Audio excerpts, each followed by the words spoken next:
We both know why you're here. You're on the Civil War unit in your U.S. history class. The test is tomorrow, and you were on your phone for the last 3 class periods, so you have absolutely no idea what's going on. The only thing you do know is that if your mom takes a look at your grades online and sees that you failed this test, she is going to whoop your ass. Don't worry, I got you. I'm going to teach you everything you need to know to pass the test on the Civil War for your U.S. history class.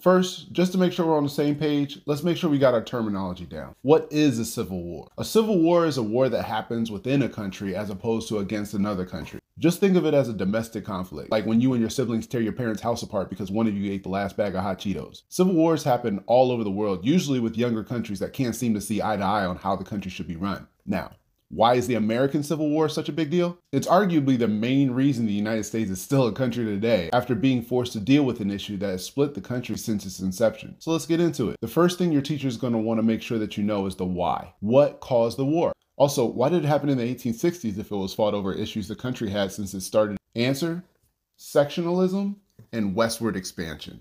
Let's start with the first word.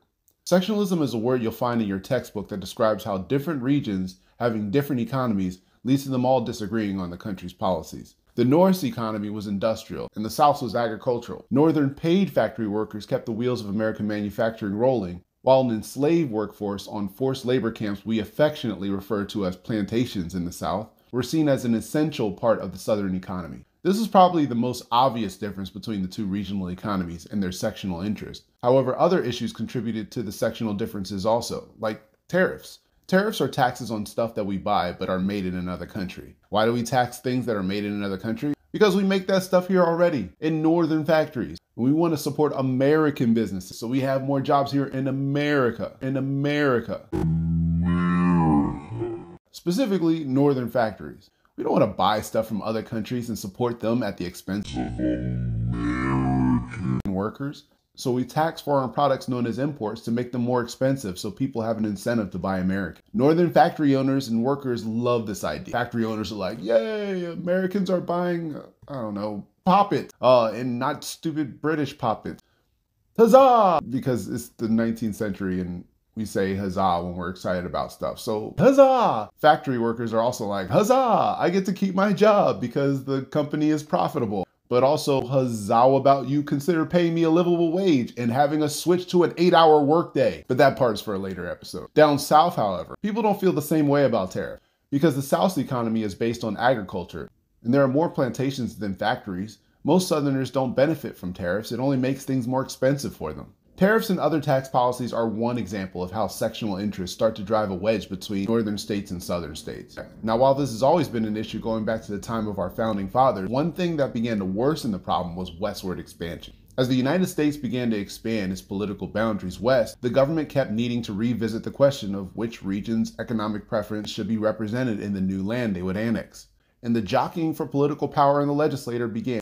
Each side knowing that the other could ultimately gain enough seats to make their side obsolete. Not to say abolitionists didn't exist prior to westward expansion, but people weren't as loud in opposition to slavery when it stayed in the old South. Even former president and enslaver Zachary Taylor believed the best way to preserve the institution of slavery is to not spread it. If the Civil War is the last domino in the series of dominoes that were destined to fall by 1861, one landmark event that you can argue would be the first domino is the U.S. victory in the Mexican-American War. After the Treaty of Guadalupe Hidalgo was signed in 1848, the U.S. purchased present-day California, Nevada, Utah, New Mexico, and most of Arizona and Colorado from Mexico for about $15 million, which seems cool because, we get a bunch of new land and future all-inclusive beach resorts. But the reality is, like Biggie used to say, more money, more problems, except replace money with land. Adding new land meant the government would have to revisit the sectional debate on slavery. Is slavery going to be legal here or not? Congressman David Wilmot introduced the Wilmot Proviso, which proposed making all the land acquired in the Mexican cession free of slavery. But the Senate shut that down. So they all twiddled their thumbs for another 2 years trying to figure out how to add this newly acquired territory to the Union. Then California applies for statehood as a free state, which you can imagine ruffles some Southern feathers. Then came Henry Clay, aka the Great Compromiser, aka Henry Cleasy, Big Compromise, the king of compromisation. Is that a word, compromisation? He's the king of kicking problems down the road. I mean, seriously, I thought he said he fixed this 30 years before with the Missouri Compromise. Anyway, his greatness, Henry Clay, along with Stephen Douglas, we'll come back to you later, trained man, and Millard Fillmore came up with a legislative package that they thought would appease both the North and the South. At least enough to hold off a civil war for, I don't know, 10 years or so? Technically, they did it. Another dub for the Clay man, right? This included both sides agreeing to California becoming a free state, resolving boundary disputes in Texas, slave trade, but not slavery itself, being abolished in our nation's capital, popular sovereignty for the Utah and New Mexico territories, a legislative item that was favored by both sides, a concept where states would decide on their own whether they wanted to legalize slavery in their state without interference from the federal government. The last item would be much more controversial and fan the flames for sectional conflict. A revised Fugitive Slave Act, which ultimately forced northern states to help recover enslaved people who had escaped to the north. It also strengthened the institution of slavery by making it harder for African Americans to have the right to a full and fair investigation and a trial if someone claimed them as their property. The revised Fugitive Slave Act was met with resistance by many northern states who felt this was an infringement on their states' rights, as they passed personal liberty laws that allowed them to ignore the southern requests to return the enslaved. Members or conductors of the Underground Railroad immediately began working to bring African Americans all the way to Canada instead of just across the Mason-Dixon line because of the new federal laws. And no, the Underground Railroad wasn't a secret subway system that ran on vibranium. Has watched too many movies, man.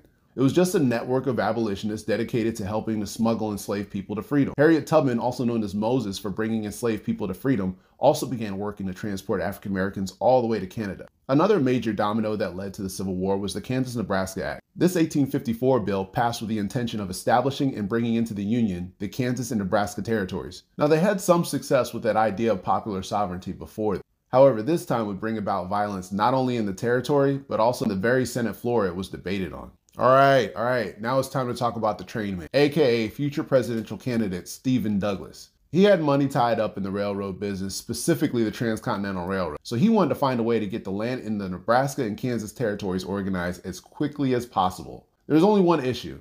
I'll let you guess. It's literally the same exact issue that comes up in antebellum America when we want to add a new state. Is slavery going to be legal here or not? So he goes with the popular fix of the day and promotes a popular sovereignty policy in the territories, which was a win for both sides after the Compromise of 1850. So of course it'll work again now, right? What could possibly go wrong?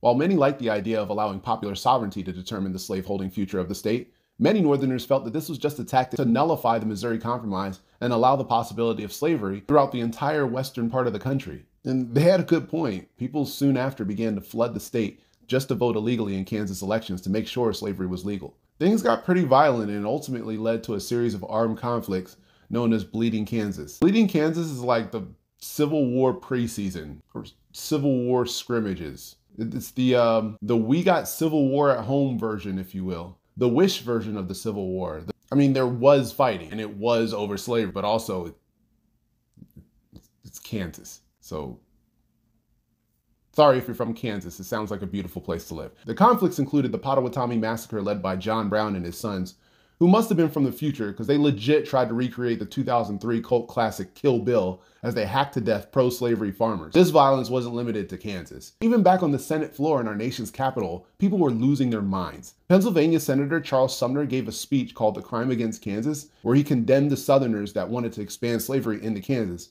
However, he hit a nerve with Congressman Preston Brooks after he specifically called out his uncle. Preston Brooks proceeded to beat the brakes off of Charles Sumner with his cane, knocking him unconscious and also out of politics. Hey man, I think you got him. You want what he's having? No. As it took Sumner 3 years to get well enough to return to government. Another event that would further embolden Southerners with the idea that slavery should be allowed to expand everywhere was the Dred Scott decision. Dred Scott, an enslaved person and his enslaver, moved to a territory where slavery was illegal. Because of his location, Scott decided to sue for his freedom. His case went all the way to the Supreme Court.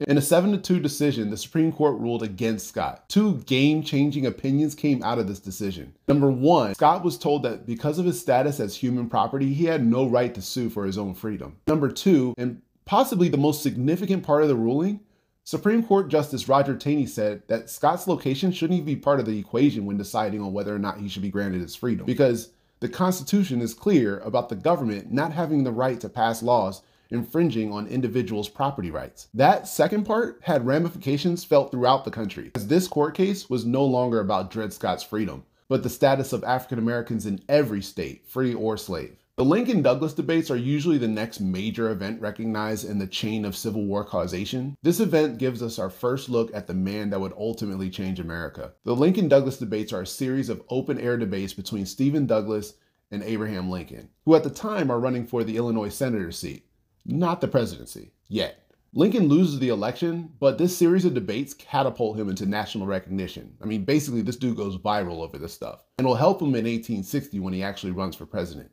against Stephen Douglas. But during these debates, he'll have an opportunity to voice his position on slavery and the importance of national unity, which he expresses with lines like, "A house divided against itself cannot stand." One thing that scared Southerners more than anything was slave rebellions. On October 16, 1859, their greatest fears came to fruition as John Brown, yes, the John Brown that killed the slave owners in Kansas 3 years earlier, tried to pull off a huge slave rebellion in Harper's Ferry, Virginia. John Brown was extremely religious. He believed that the sins of the United States could only be washed away with the blood of slave owners, so he planned a raid of a federal armory at Harper's Ferry. His hope, with enough firepower, he could recruit enough enslaved people to join his rebellion. His plan failed when a train went through the town and alerted authorities in the next town over. In 1860, a young Republican Party would score their first presidential victory in history and simultaneously change the course of our country's history forever, as Abraham Lincoln won almost 40% of the popular vote in a four-way election. You think that's the most remarkable part of this? Nope. He wasn't even on the ballot in 10 southern states. You couldn't vote for him if you tried. This election marked the beginning of the end, as South Carolina would officially secede from the Union 1 month later. In the next video, we'll get to the war itself and what you should know to dominate your test. Until next time.